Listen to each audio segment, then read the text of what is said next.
অনেকদিন হলে মাছ খাওয়া হয় না, তো আজকে চিন্তা করছি যে মাছ রান্না করে খাবো।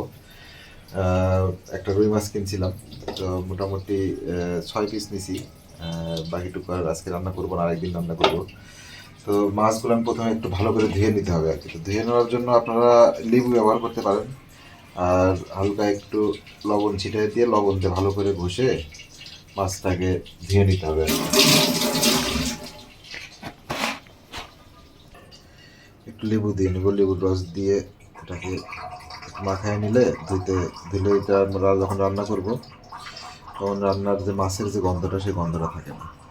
সো ট্রাই করবেন একটু লেবু দিয়ে লবণ দিয়ে ভালো করে মেখে নিয়ে তারপরে ধুয়ে ফেলতে। মোটামুটি ধোয়া শেষ। এখন একটু হালকা হলুদ দিয়ে আর একটু লবণ দিয়ে মেখে রাখবো।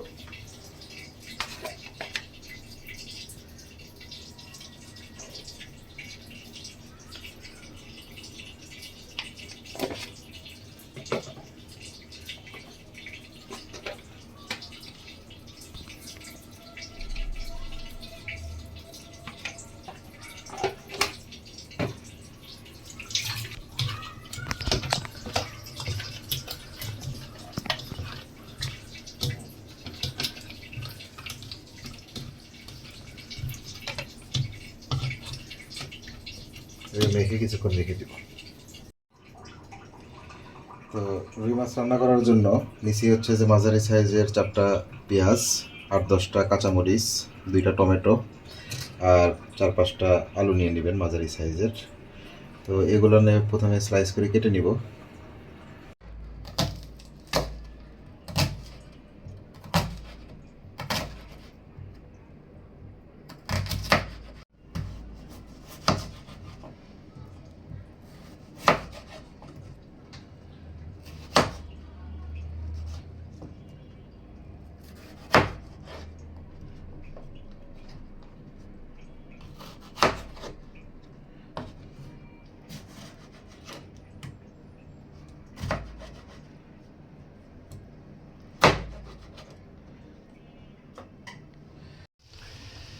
মাছের মধ্যে এবার একটু দিয়ে নিচ্ছি মাছের মশলা, রাঁধুনি মাছের মশলা।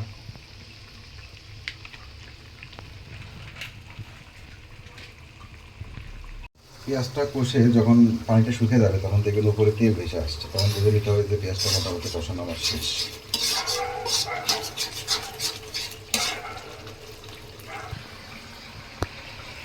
এবার পূর্ব থেকে কেটে রাখা মরিচগুলো আমি দিয়ে দিলাম,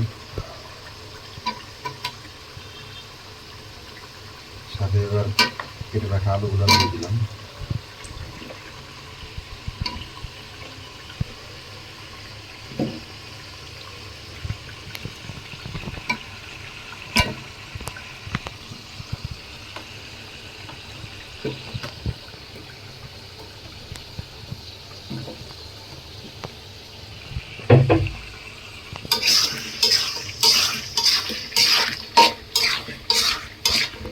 কালারটা কেমন আসছে?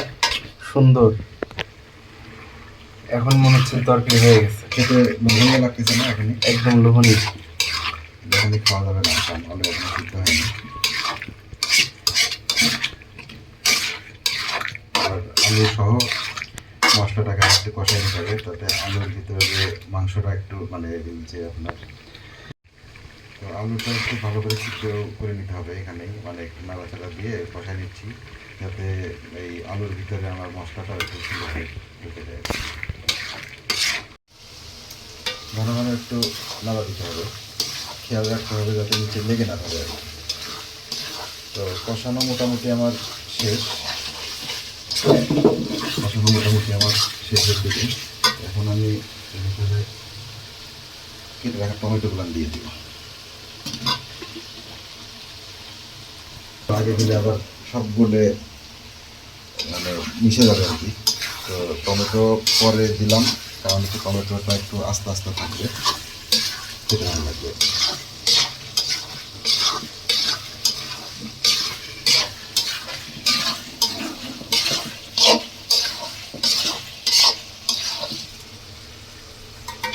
একদম আলুর দম হয়ে গেছে। সাথে আর কিছু লাগবে না, না, এমনি খাওয়া যাবে। এবার ঝোল দিয়ে দিব হালকা সিদ্ধ হওয়ার জন্য।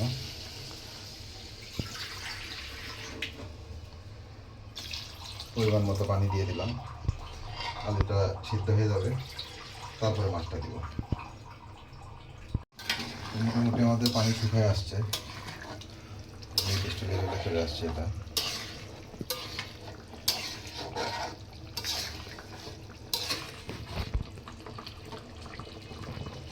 এখন এর ভিতরে মাছটা দিয়ে দিব।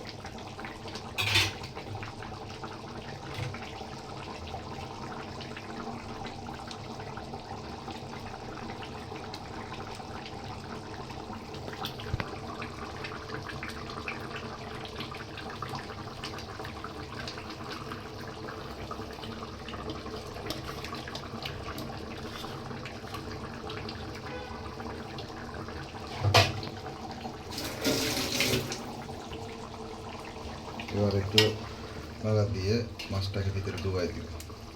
বেশি নাড়া দেওয়া যাবে না, তাহলে মাছ আবার ভেঙে যাবে।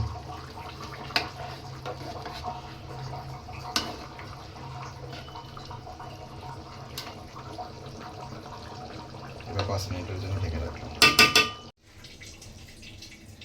তো 5 মিনিট পরে চুলা বন্ধ করে দিলাম। হয়ে গেছে আমাদের সেই রুই মাছ রান্না, আলু দিয়ে টমেটো দিয়ে। দেখে অনেক লোভনীয় লাগতেছে, খাইতে অনেক মজা হবে। খাইতে অনেক মজা হবে আশা করি। তো আপনারা এরকম করে খেয়ে দেখবেন, আর চ্যানেলটিকে সাবস্ক্রাইব করে পাশে থাকবেন সামনে আরও নতুন ভিডিও আনার জন্য। ধন্যবাদ সবাইকে। তো প্রথমে কড়াই নিয়ে নিয়েছি, কড়াইয়ের মধ্যে এবার তেল দিয়ে দিব।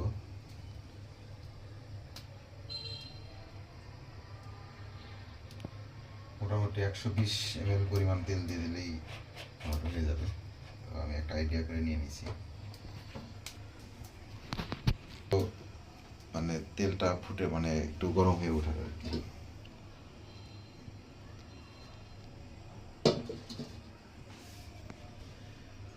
তো তেলটা মোটামুটি গরম হয়ে আসলে ওর মধ্যে আমি পেঁয়াজ ছেড়ে দেবো।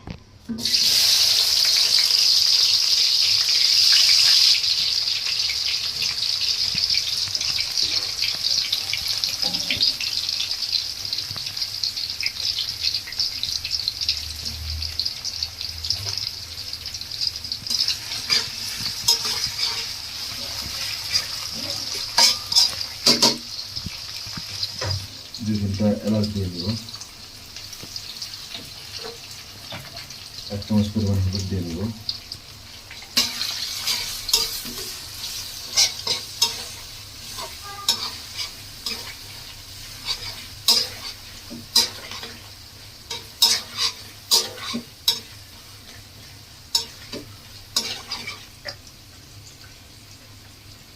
এক চামচ পরিমাণ মরিচের গুঁড়া দিয়ে দিব,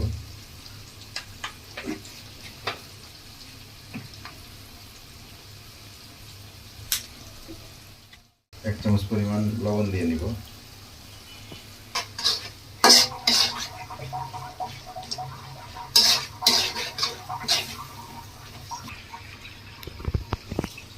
এর মধ্যে আগে থেকে মেখে নেওয়া মাছগুলো দিয়ে দিব। মাছগুলো একটু কষায় নিচ্ছি।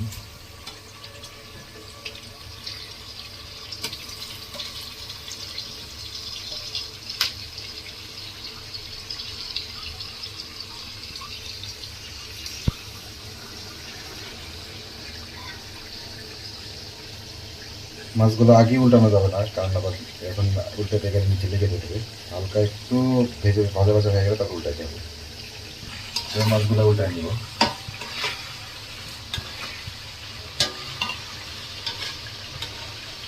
বেশি ভাজবো না, যারা একটু বেশি ফ্রাই খেতে চান তারা আগে থেকে মাছগুলো ভেজে নিতে পারেন।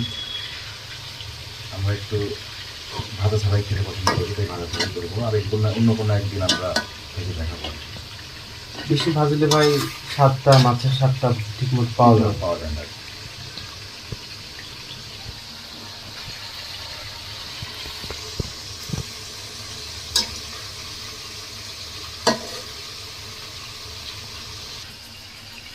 তো মাছ আমার মোটামুটি কষায় নেওয়া শেষ, এবার মাছটা উঠায় রাখবো।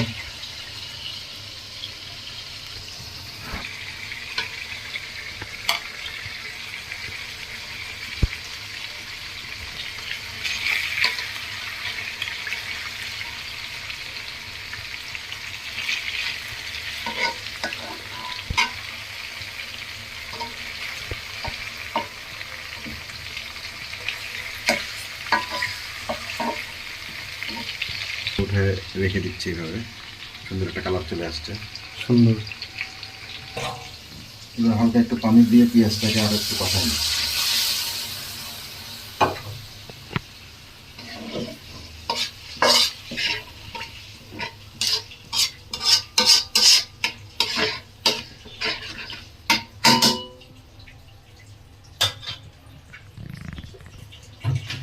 ভেতরে আমার পূর্বে থেকে বেটে রাখা আদা বাটা রসুন বাটা দিয়ে দিব, খুব অল্প পরিমাণে, বেশি দেওয়া যাবে না।